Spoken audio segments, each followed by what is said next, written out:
Olá, meus irmãos, graça e paz, sejam muito bem-vindos à nossa quarta lição do nosso curso de grego bíblico.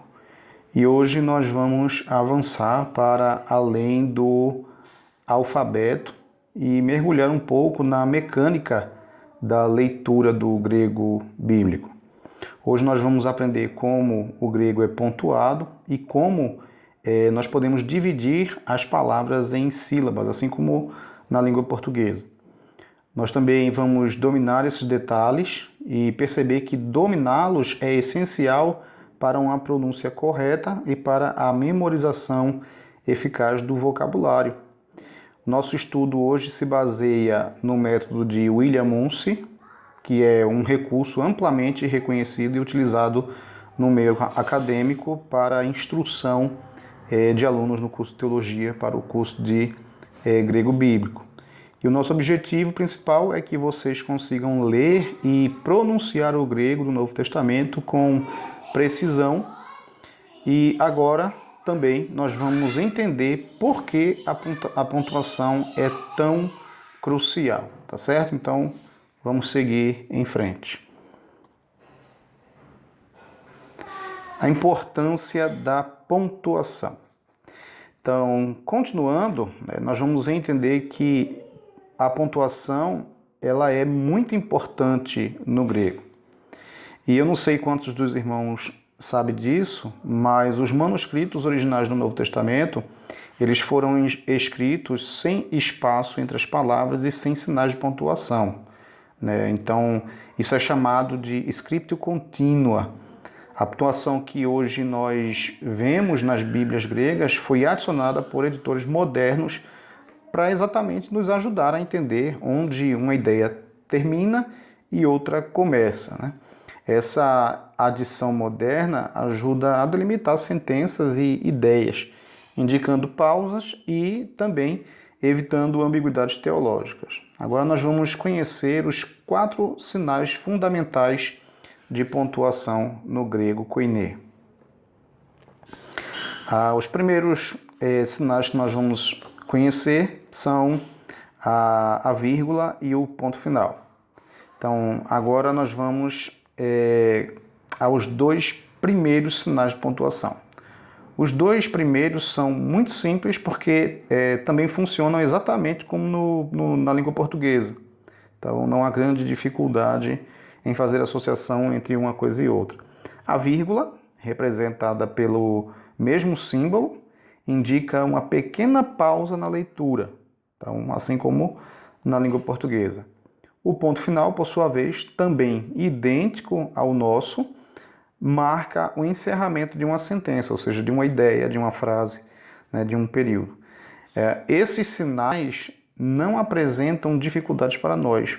E por quê? Porque mantém a mesma forma e função que já conhecemos em nossa língua materna, ou seja, eles têm o mesmo formato e as funções são também semelhantes. Mas fiquem atentos de qualquer modo, pois os próximos sinais exigem um pouco mais de atenção. Então, os outros sinais que nós vamos ver aqui agora exigem um pouco mais de atenção. Agora nós vamos ver outros 2 sinais de pontuação. Avançando nos sinais de pontuação, aqui é onde precisamos ter mais cuidado agora. O ponto alto, que é um ponto acima da linha, ele parece com um ponto final, mas aí ele fica acima da linha, ele funciona como o nosso ponto e vírgula, ou 2 pontos na língua portuguesa. Já o sinal que parece o nosso ponto e vírgula é, na verdade, o ponto de interrogação no grego. Então, por isso que os irmãos precisam ficar atentos. Então, lembre-se, se você vir um ponto e vírgula em um texto grego, o autor está fazendo uma pergunta. O material escrito, e até aqui também na aula, no slide, vocês vão poder verificar. Então, fiquem bem atentos a isso e procurem memorizar essas informações. Essa distinção ela é crucial para a correta interpretação do texto. Agora nós vamos explorar outro sinal diacrítico importante, que é aquilo que nós chamamos de apóstrofo. Elisão e o apóstrofo. Outro sinal importante é o apóstrofo, que está ligado ao fenômeno da elisão.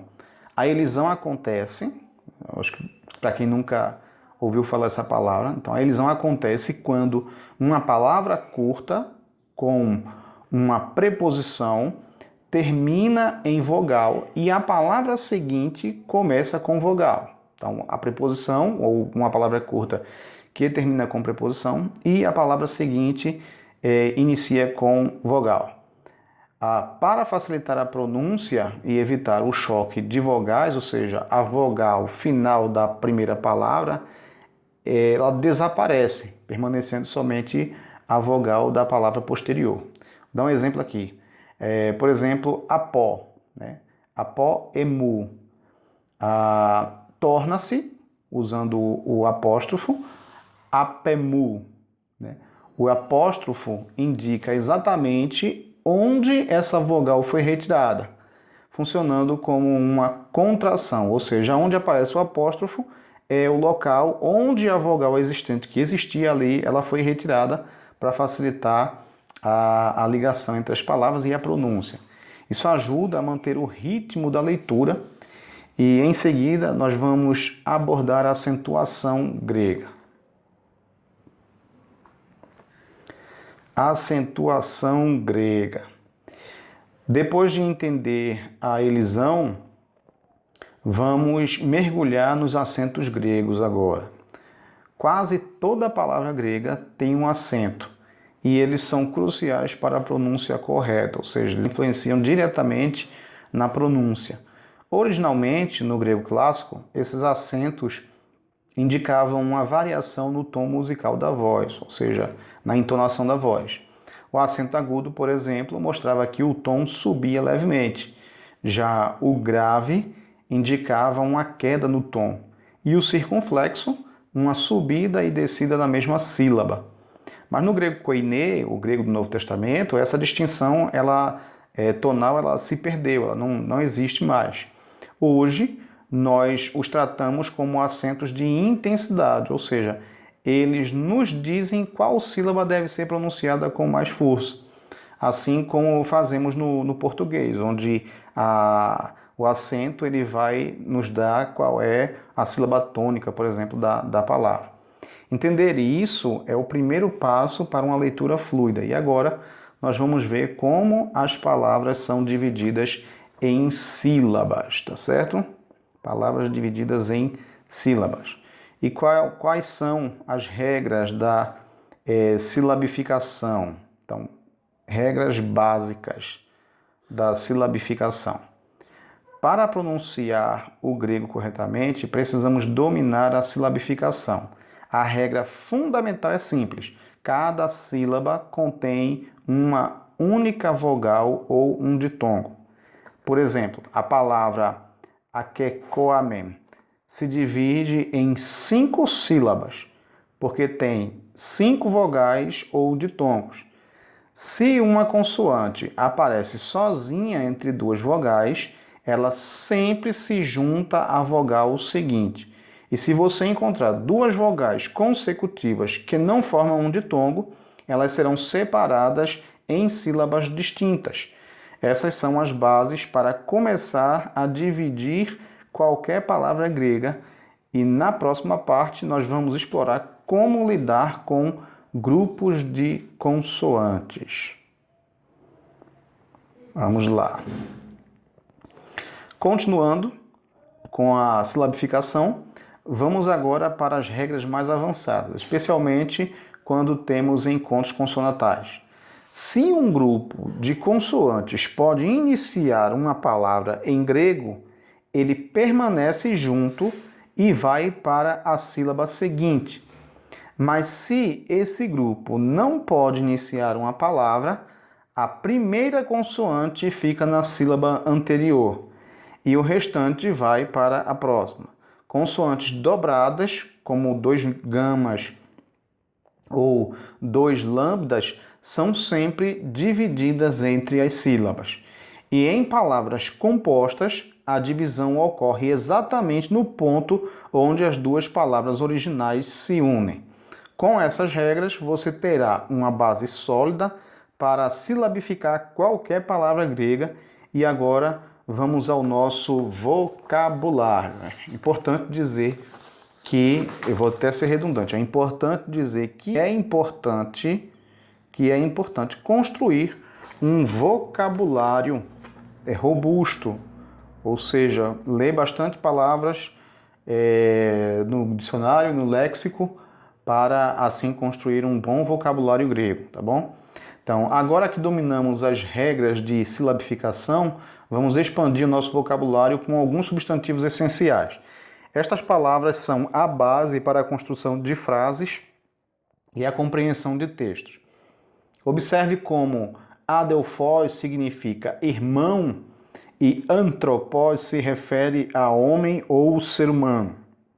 Já aner é mais específico para homem masculino ou marido, enquanto guiné é mulher ou esposa. Paté, por sua vez, é pai, e pneuma pode ser espírito, vento ou sopro. Perceba as raízes gregas em palavras como antropologia, ginecologia e pneumático, mostrando a influência duradoura do grego, até inclusive em nosso idioma hoje. São palavras que acabam fazendo empréstimo ao grego antigo ainda em nosso idioma. Vamos agora aos pronomes pessoais, que são igualmente importantes. Pronomes pessoais. Vocabulário, pronomes pessoais. Então vamos lá. Continuando com o vocabulário, vamos focar nos pronomes pessoais, que são termos de alta frequência no Novo Testamento, ou seja, são muito utilizados. Então, ego significa eu, se ou si, vai depender da forma como você pronuncia, é tu ou você. Autos é ele, mas também pode significar o mesmo ou o próprio, dependendo do contexto. No plural, nós temos reméis para nós e riméis para vós ou vocês. Memorizar esses pronomes é crucial, pois eles aparecem constantemente nos textos do Novo Testamento. Entender a versatilidade de autos é um passo importante para a fluidez na leitura, inclusive. Com esses pronomes em mente, estamos prontos para uma revisão geral e um desafio prático. Vamos lá? Resumo e prática. Vamos lá. Chegamos ao final dessa lição e é hora de revisar os pontos principais que nós abordamos hoje. Lembre-se da pontuação grega, especialmente o ponto alto e o ponto de interrogação, que são diferentes do português. Os acentos são seus guias para a sílaba tônica e a elisão, marcada pelo apóstrofo, garante a fluidez da pronúncia. As 7 regras de silabificação são fundamentais para uma leitura precisa. Seu desafio agora é aplicar tudo isso. Então você pegue 1 João, capítulo 1, versículo 1, e tente ler em alta voz e dividir as sílabas.